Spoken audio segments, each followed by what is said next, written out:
So, a new book came out, and we learned so much. And it is called Anguirus, Killer of the Living.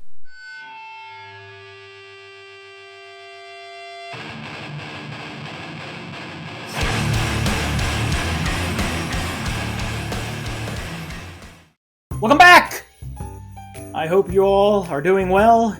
I hope I didn't blow out your ears with my new microphone that I got not from Santa Claus, but from Jeff Bezos' Claus.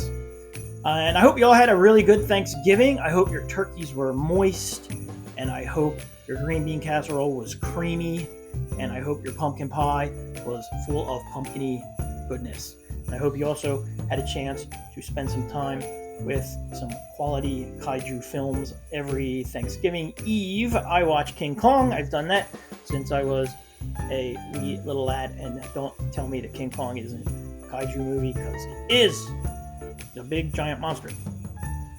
Anyway, another awesome thing would be if you would like and subscribe to the channel. Bing, bing, bong. All right, now, enough of Thanksgiving.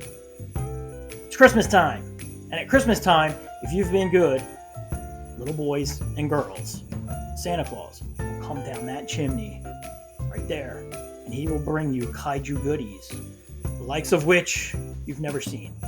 So, what has Santa Claus brought me? And in this case, Santa Claus is Sean Linkenbach from Showcase Kaiju. And what has he brought me on this cold, brisk December morning? Well, let's take a look. Shall we?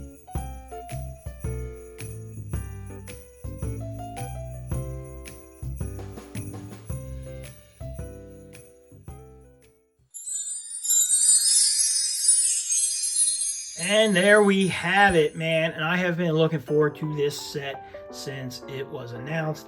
And yes, I said set, and no, it is not a set. It is two separate figures.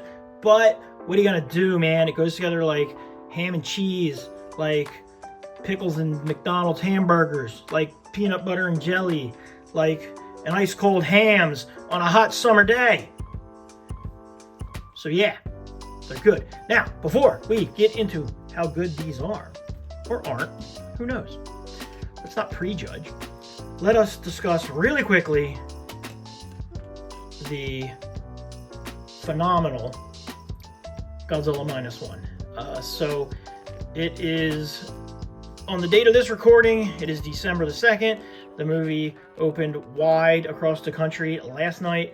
There was a limited release Wednesday, I believe into Thursday. I've seen it twice now since Wednesday.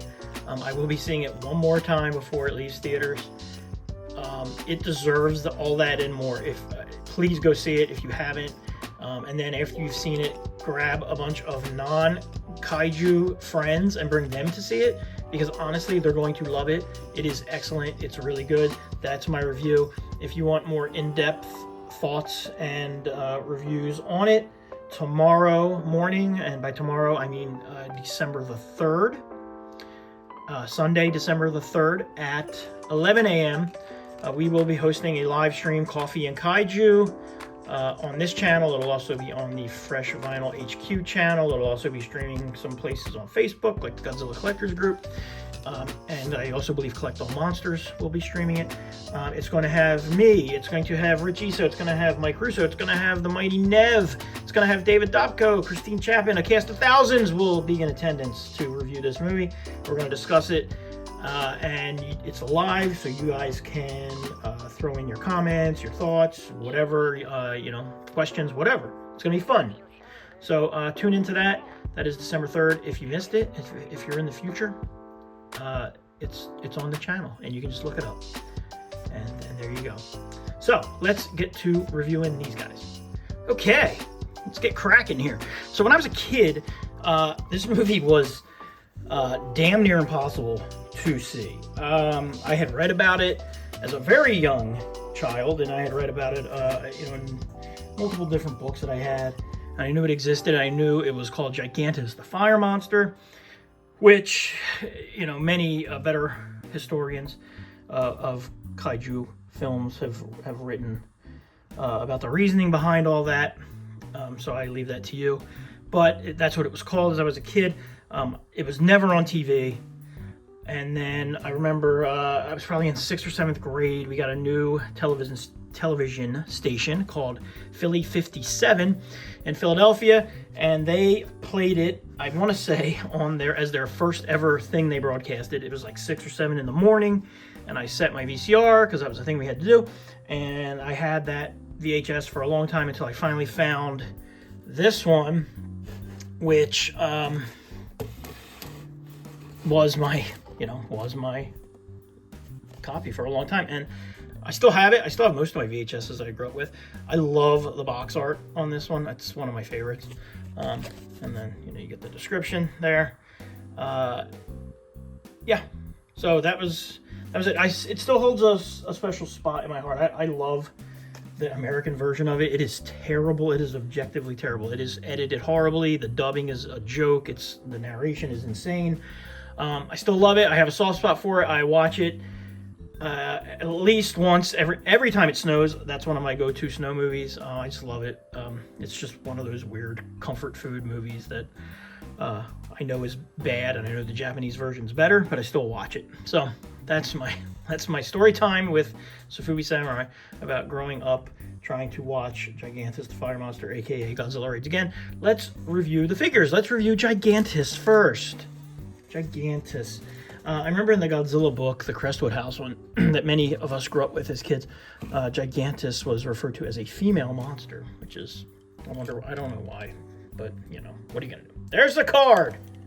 The card is awesome. It's got that incredibly cool publicity shot on there. There's the back. We'll get it. There's the back of the card. It's nice. It's full of pertinent information. There's the inside of the card. Look at that. Man, so much good stuff in there. Okay. As for the figure, it's really well done.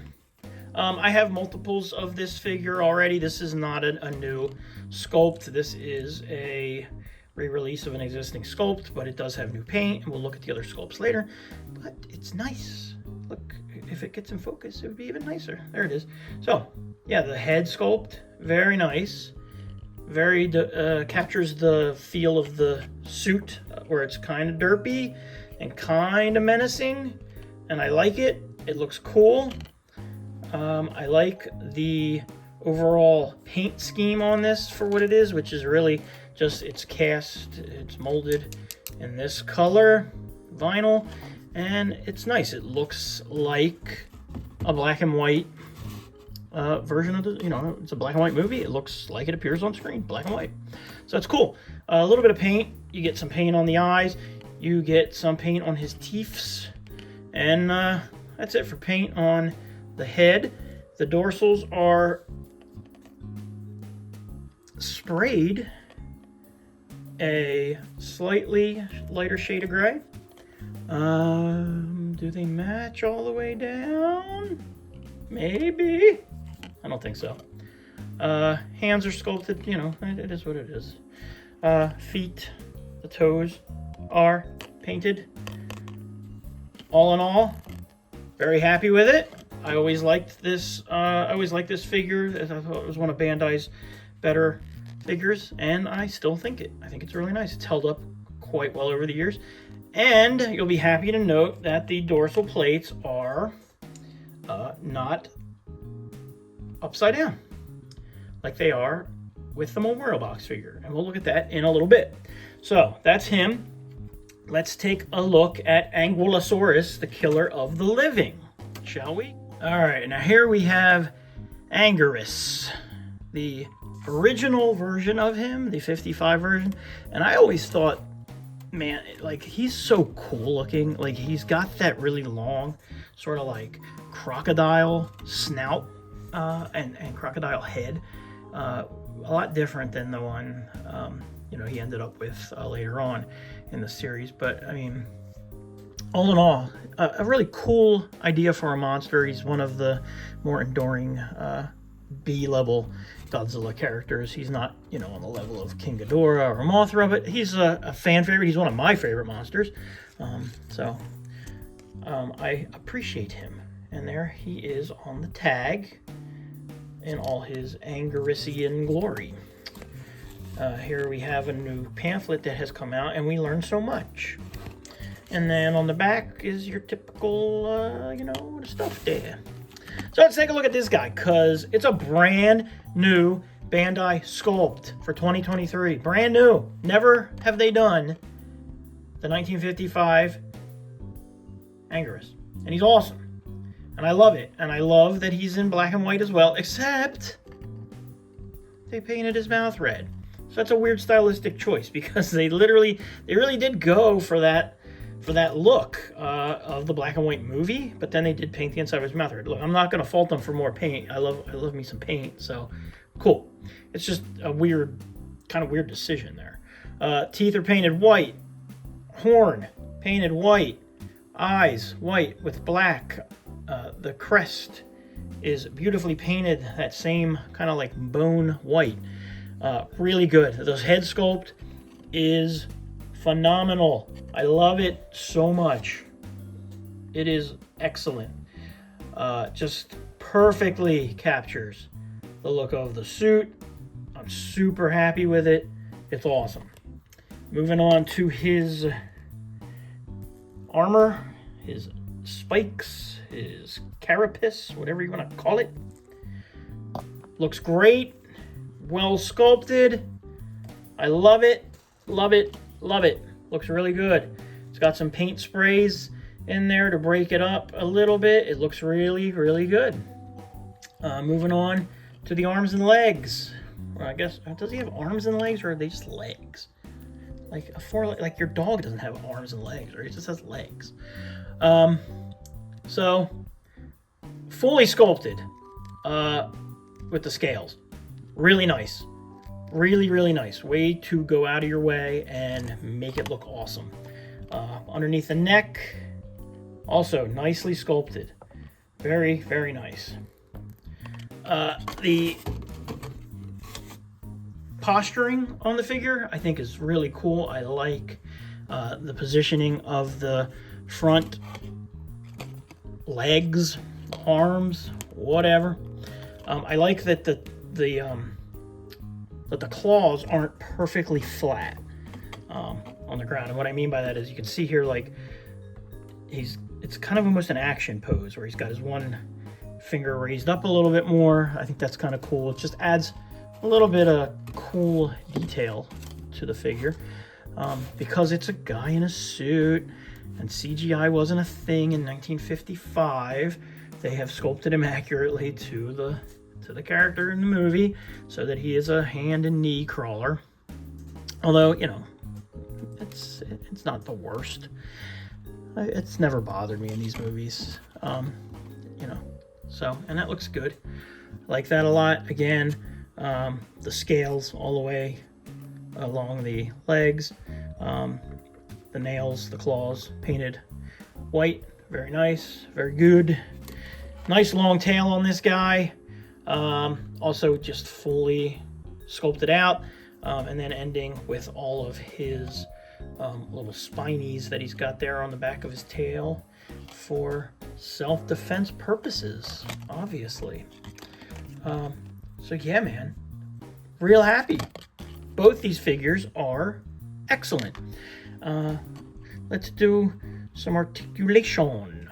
Not a lot of articulation to speak of on this fellow here.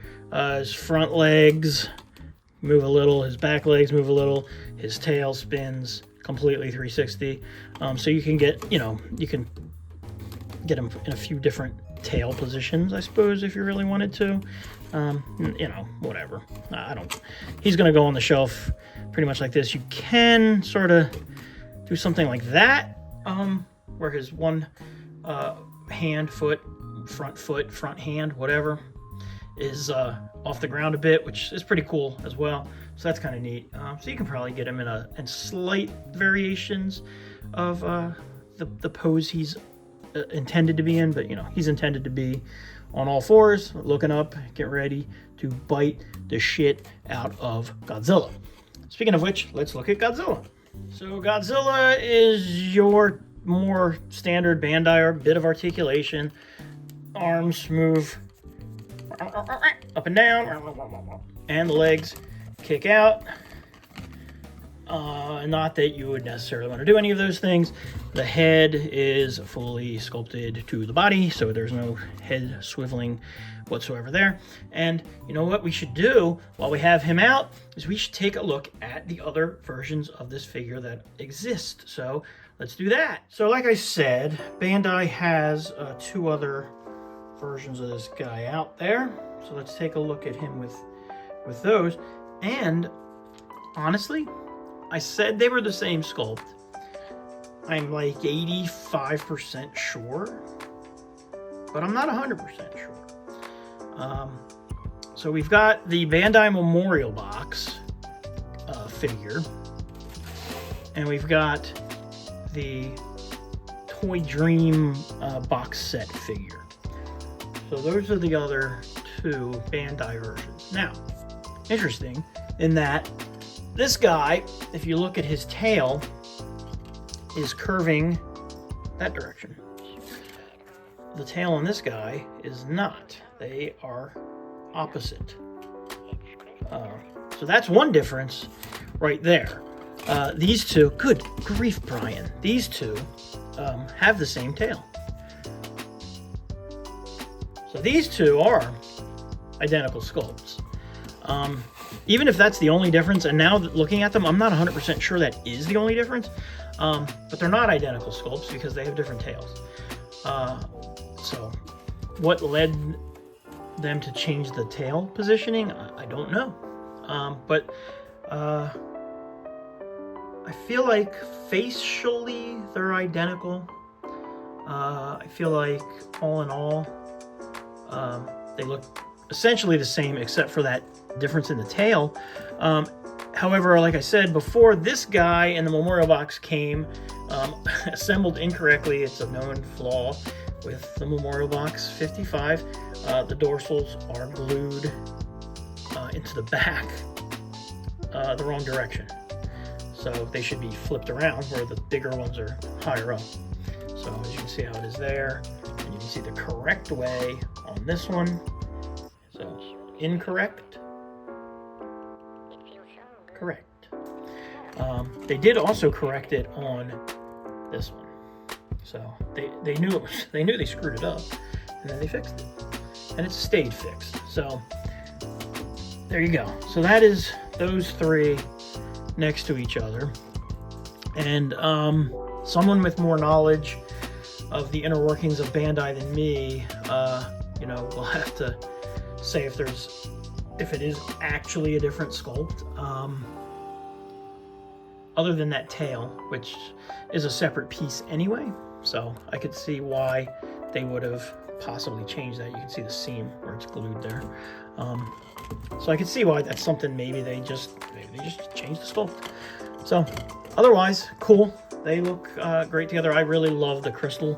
The crystal one is one of my favorite figures, just because I feel like it goes really well with the theme of the movie, where there's a lot of snow and he ends up buried in an ice avalanche, and there's just a cool little scene where it's snowing in the movie, and you know, so it just kind of goes with that whole icy theme of the movie. Let's do some other comparisons while we're at it. We might as well. We'll bring in Anguirus so we can get them together, and let me grab some things to do some more.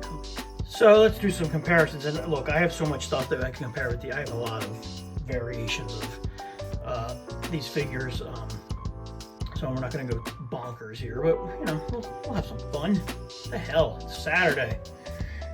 So here's the Marmot Parababy Anguirus 55, and here's the Marmot Parababy Godzilla 55. So that's how they go together.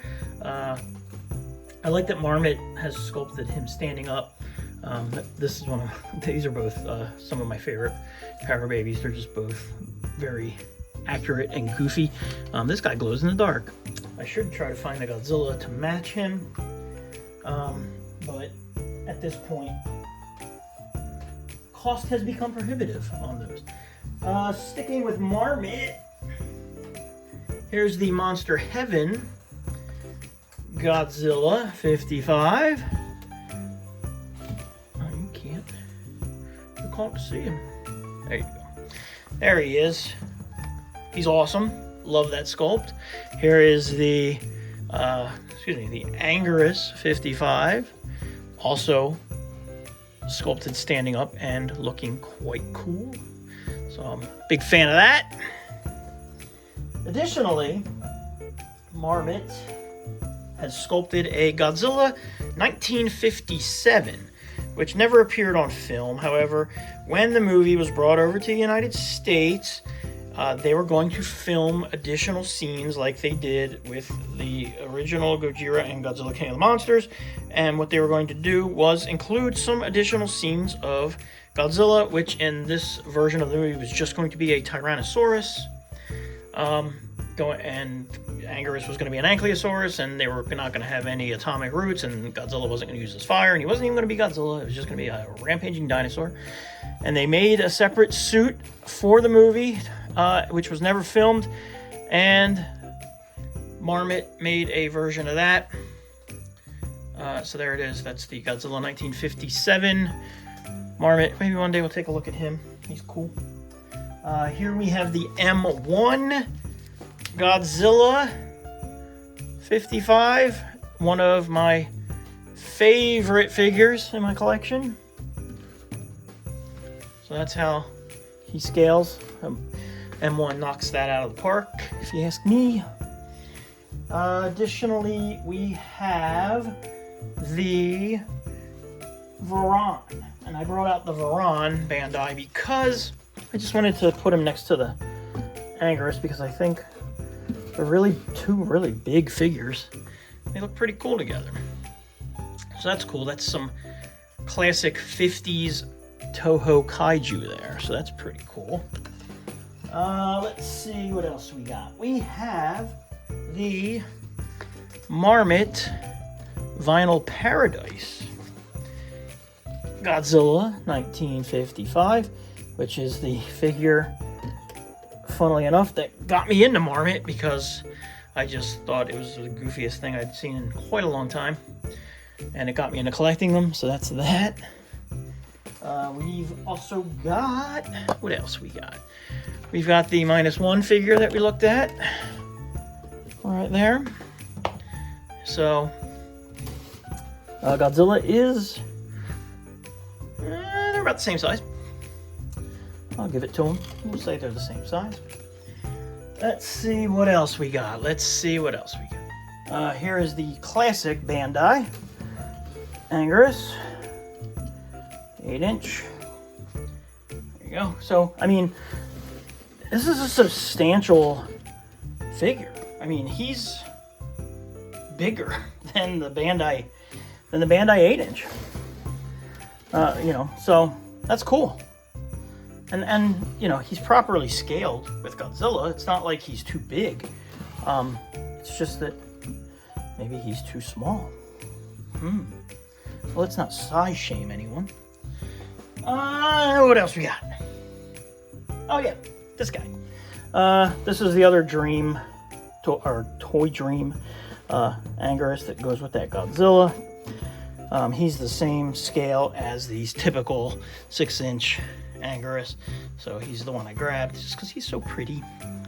But that was a bummer when that toy set came out because, it would have been nice to get a 55 Anguirus at that time, and what we got was, a weird red and gold one. But that's how that set went. So you can see, the new one is considerably bigger than the classic 6-inch. So that's how those guys scale. Still got Space Godzilla here. Here's how they scale with old Space G. And finally, this is how they scale with a nice cold can of Hams, the beer refreshing. Final thoughts on these guys are that they are really good, really, really nicely sculpted. Look, you're not gonna There's not a lot of 55 Anguirus figures out there. There certainly aren't a lot of 55 Anguirus figures out there at the price that this guy is at. So if you're looking just for that, if you don't care about the Godzilla, you're in luck because you don't have to buy him as a set. So that's cool. You can just buy one or the other. I mean, if you already have, you know, a 55 Bandai from the Memorial Box or whatever, then you're golden. They're really nice. I am looking forward to getting them on my shelf. Again, I got these from Showcase.Kaiju. They're pretty readily available. The price is certainly not going to break the bank. Ask Santa Claus. Maybe he will put them in your stocking if you've been good. And I hope you have been good, for goodness sake. I also hope that you like and subscribe. I hope that you tune in to Coffee and Kaiju so we can talk about some Godzilla Minus One. And I hope you all have a great day, and I will see you next time. I got something cool coming in the mail, maybe within the next week or two, that we're going to look at, that I'm also very excited about. It's been man, we are feasting as Godzilla fans, are we not? What a time to be a Godzilla fan. So yeah, man, awesome. Thanks for watching, and we will see you next time.